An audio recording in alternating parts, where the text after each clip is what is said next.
Bapak Ibu, di dalam doa kunut yang tadi kita baca, ya, di dalam mazhab Syafi'i kan kunut cara membacanya dibagi dua, ya. Ada yang dijaharkan, ada yang dibaca secara sir. Ya, beda dengan mazhab yang lain Bapak Ibu. Kalau pergi ke Arab Saudi, ya, ke Arab Saudi di Masjid Madinah Al-Munawwarah, di Masjid Nabawi atau di Masjidil Haram, di bulan Ramadan 15 malam terakhir Bapak Ibu, kan sunnah itu salat witir kita kunut. Itu mazhabnya Hambali, kunutnya panjang-panjang Bapak Ibu, semua dijaharkan, ya. Kalau imamnya bermazhab Hambali tidak ada yang disirkan, semuanya dijaharkan, dibaca secara jahar, dan kunutnya panjang-panjang. Kadang-kadang sampai pegal itu tangan kita, itu tidak sanggup lagi. Itu nanti boleh tanya sama Abu Gamal di PIM Bapak Ibu, di Masjid Al-Muntaha Kompleks PIM, ya, di Batupat sana. Itu ada seorang imam yang beliau lama di Arab Saudi, Ustadz Zuhair namanya. Mungkin sebagian dari Bapak Ibu kenal itu sama Ustadz Zuhair. Itu Bapak Ibu, kalau beliau sudah baca doa kunut, wah lamanya luar biasa. Maka saya kalau diundang ceramah di bulan suci Ramadan sama pengurus masjid PIM, saya minta jangan 15 malam terakhir. Kenapa? Witirnya Ustadz Zuhair lama sekali kunutnya, panjang sekali, nggak sanggup tangan kita Pak, pegal kadang-kadang. Tapi barokahnya kita yang bermazhab Syafi'i Bapak Ibu, kunutnya singkat. Dan kunutnya itu ada dua bagian, ada yang dibaca jahar dan ada yang dibaca secara sir. Nah, doa terakhir yang kita baca secara jahar itu Bapak Ibu berbunyi waqina wasrif anna birahmatika syarra ma qadait.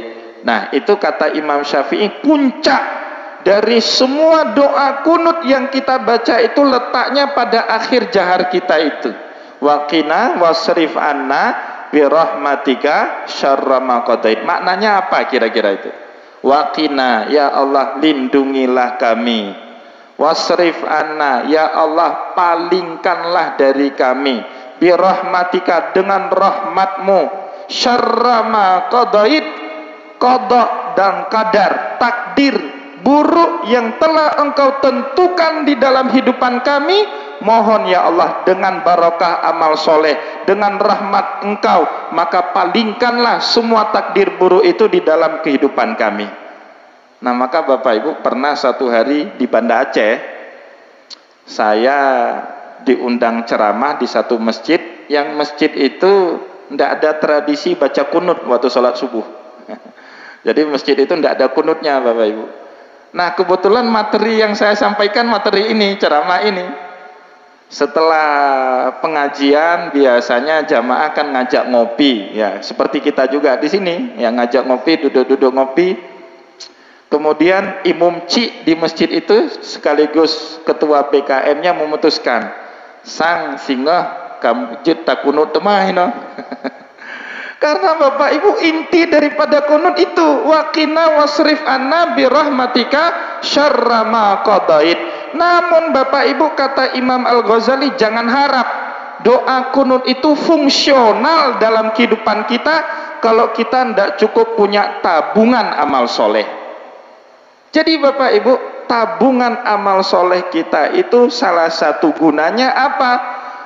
Untuk menghindari takdir buruk yang telah Allah Subhanahu wa Ta'ala tetapkan dalam kehidupan dunia, maka diganti dengan takdir yang lebih baik. Dan ceritanya banyak sekali Bapak Ibu, di dalam hadis Rasulullah banyak sekali cerita tentang itu. As-sadaqatu tudfi'ul khati'ata kama yudfi'ul ma'un nar. Banyak-banyaklah kata Rasulullah kalian bersedekah, karena sedekah itu bisa memadamkan dosa sebagaimana air yang bisa memadamkan api.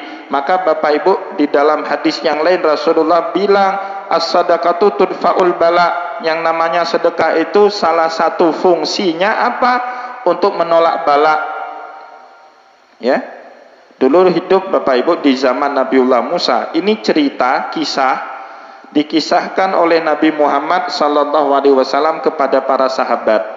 cerita Nabi Muhammad tentang kehidupan satu pasangan suami istri yang hidup di zaman Nabiullah Musa. Pasangan suami istri ini Bapak Ibu hidupnya cukup prihatin di bawah garis kemiskinan. Tapi suatu hari istrinya ini mengetahui kelebihan Nabiullah Musa ini kan kalimullah. Artinya Nabi yang diberikan akses sama Allah bisa bercakap-cakap langsung dengan Allah. Wa kallamallahu Musa taklima.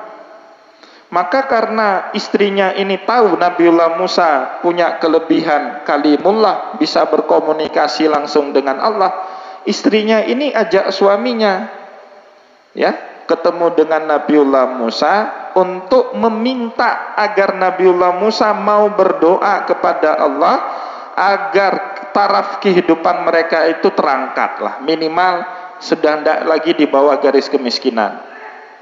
Ya karena diminta dan orang ini orang baik, Nabiullah Musa alaihissalam pun berdoa, bermunajat kepada Allah. Ya, yang doa seorang nabi Bapak Ibu maka langsung diberi sama Allah. Tapi kata Allah Subhanahu wa taala kepada Nabiullah Musa, ini orang aku berikan kemudahan rezeki hanya 3 tahun. Setelah 3 tahun dia akan kembali dalam keadaannya semula, hidup di bawah garis kemiskinan. Tapi Bapak Ibu, Nabiullah Musa sebagaimana nabi-nabi yang lain yang disampaikan yang baik-baik saja, yang buruk tidak usah disampaikan, ya. Maka Bapak Ibu kalau mengetahui satu keburukan orang, baiknya ditutup. Tapi kalau kebaikan, diceritalah. Ya, ada kebaikan orang yang sudah meninggal dunia, dicerita Bapak Ibu. Sunnah kita cerita itu. Uzkuru mahasina mautakum, kata Rasulullah. Sebut-sebutlah kebaikan orang yang sudah meninggal dunia di kalangan kalian, ya. Maka dalam tradisi kita Ahlussunnah wal Jamaah itu ada tradisi haul Bapak Ibu. Setiap 1 tahun meninggal, buat tahlilan, buat sama dia, kemudian kebaikan si mayit diceritakan kembali. Itu tradisi haul. Kalau keburukannya jangan diceritakan. Wala tasubbul amwat, kata Rasulullah. Jangan kau pernah cela orang yang sudah meninggal dunia, ya. Jadi Nabiullah Musa kemudian menyampaikan, kamu akan segera dimudahkan rezeki sama Allah. Cuman 3 tahunnya tidak disampaikan. Nah maka Bapak Ibu waktu berlalu ternyata orang ini cepat sekali rezekinya bertambah. Dalam waktu singkat sudah menjadi orang kaya. Berpuluh-puluh tahun kemudian tidak pernah ketemu lagi dengan Nabiullah Musa. Sampai suatu hari kemudian Bapak Ibu ketemu kembali dengan Nabiullah Musa. Kaget Nabiullah Musa. Kan orang ini yang dulu dikatakan Allah kayanya cuma 3 tahun, setelah itu tidak kaya lagi, tapi kok kaya terus. Maka Nabiullah Musa lihat ke langit, ini Allah salah atau saya salah dengar dulu. Maka Nabiullah Musa memberanikan diri bertanya kepada orang tersebut, fulan, dulu kamu kan yang minta doa kepada saya, benar ya Nabiullah, ya Nabi Allah. Tapi Allah itu bilang ke saya, kamu itu kayanya cuma 3 tahun. Nah kamu sekarang sudah lewat 3 tahun, masih saja kaya raya, apa sebabnya? Orang ini kemudian menjawab, ya Nabi Allah, meskipun awalnya Allah menetapkan kepada kami, kekayaan kami cuma 3 tahun, tapi kami kemudian menjalankan hak-haknya harta yang ada di dalam harta kami, hak-haknya orang yang ada di dalam harta kami. Apa itu? Berzakat, bersedekah, berinfak, dan kalau perlu berwakaf. Kan kata Allah itu dalam Al-Quran, ya, wa fi amwalihim haqqun ma'lum lisailina wal mahrum.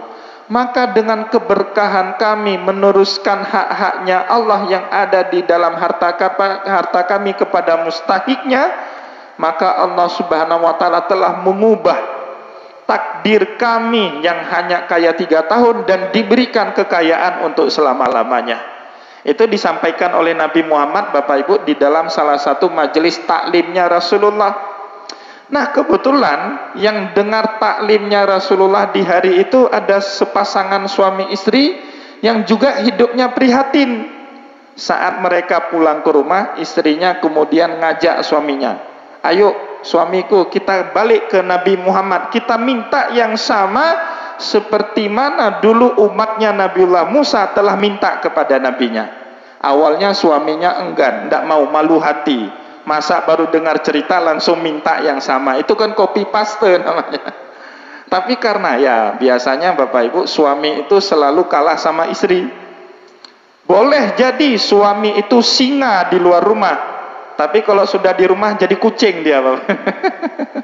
Jadi kucing dia itu, hilang garangnya ya kalau udah di depan istri. Karena dipaksa terus, akhirnya suaminya ngalah. Balik, ketok pintu rumah Nabi, minta izin silaturahim, diizinkan sama Rasulullah. To the point, istrinya minta, ya Rasulullah, tolong doakan kami sebagaimana doa yang baru saja engkau kisahkan tadi kepada umat Nabiullah Musa. Termenung Rasulullah, ini nyesal saya cerita ini. Maka dalam riwayat itu Rasulullah kondisinya apa? Fata'ta'a Rasulullah ra'sau, beliau menundukkan kepalanya, ya, seperti menyesal. Alah, kepek aku ceritanya buno kan. Jadi Bapak Ibu, tidak lama kemudian Rasulullah jawab, wahai fulanah, seandainya saya sekarang berdoa agar taraf kehidupan kalian meningkat, ekonomi kalian membaik, hidup kalian tidak lagi prihatin, pasti pintu langit terbuka dan Allah pasti malu tidak menjawab doa saya. Tetapi kata Rasulullah, jika itu terjadi, doa saya dikabulkan sama Allah dan taraf ekonomi kalian membaik, suamimu ini orang yang pertama yang akan dia evaluasi rumahmu. Dia akan buat rumah jauh lebih baik, jauh lebih mewah, jauh lebih besar dengan rumahmu sekarang. Dan orang kedua yang dia evaluasi adalah kamu. Nah, dia akan cari istri baru, kamu orang yang kedua evaluasi. Ternyata orang ini nggak sanggup. Oh, kalau seperti itu nggak usah ya Rasulullah, nggak usah didoakan. Nah, ini Bapak Ibu ya, ada kebaikan tertentu ini nggak cocok sama kita, spek ukurannya nggak cocok sama kita. Ibu-ibu ini hati-hati minta suaminya mudah rezeki, nanti punya simpanan di Banda Aceh 1, di Lok Suami 1. Dan kita termasuk istri yang nggak siap di madu, maka nggak usah minta yang macam-macam. Bersyukur jauh lebih baik dari meminta kepada Allah yang macam-macam itu.